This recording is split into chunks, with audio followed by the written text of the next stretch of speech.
You filled up your cart and made it to the front of the grocery line when you're confronted with yet another choice. What kind of bag should you use? If you've seen the images of plastic bags strewn across the ocean, it might seem obvious that plastic is bad for the environment. Surely a paper bag or a cotton tote would be the better option. But is that really true? Each of these three materials has a unique environmental impact that's determined by its carbon footprint, its potential to be reused and recycled, and its degradability. So, to get the full story on these grocery bags, we need to look at how they're made, how they're used, and where they ultimately go. Let's start with plastic. The typical thin and flimsy plastic bag is made of high-density polyethylene, commonly known as HDPE. Producing this material requires extracting petroleum from the ground and applying extreme heat. The resulting polymer resin is then transported alongside additional ingredients like titanium oxide and chalk to a bag manufacturing plant. Here, coal-powered machines melt the materials down and spin them into sheets of plastic, which are then folded into bags. By the time a bag reaches its final destination, it's contributed an estimated 1.6 kilograms of carbon dioxide to the atmosphere. That's the same amount of carbon a car produces, driving a little over 6 kilometers.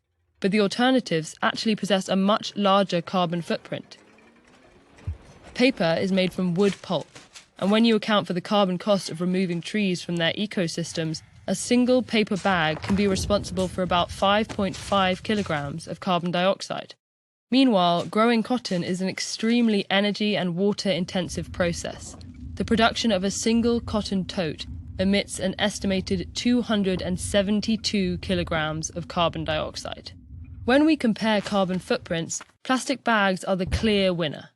But environmental impact is also determined by how the bag is used. Reusing or recycling these bags significantly offsets their environmental toll by reducing demand for new production. To quantify that offset, we can divide the bag's carbon footprint by the number of times it's reused. For example, if a typical paper bag is reused 3 times, it has a lower net impact than a single-use plastic bag. The carbon footprint of a cotton tote can similarly be lowered if it's reused 131 times. Of these 3 options, durable cloth totes are most likely to be reused. Evidence shows paper bags are quickly discarded due to their tendency to tear. This issue plagues HDPE bags as well, but even when they're made to avoid tearing, their widespread availability makes it easy to treat them as single-use items. Fortunately, researchers estimate that 40% of HDPE bags are reused at least once for throwing out waste. Recycling these bags also offsets their carbon footprint, but it's not universally possible for each material. Many countries lack the infrastructure to efficiently recycle plastic bags. Cotton totes are perhaps even more difficult to break down and process, but since they're often reused for long periods, they're still least likely to end up in landfills. Whenever these bags aren't recycled, the third factor in calculating environmental impact comes into play: degradability. Since HDPE bags are heat-resistant and insoluble, they stick around long after we're done with them. Partially broken down plastic can circulate in ecosystems for centuries. Cotton, on the other hand, degrades substantially in a matter of months, and paper bags break down completely in just 90 days. So, which bag should you use? It turns out the most environmentally friendly bags have features of several materials we've discussed.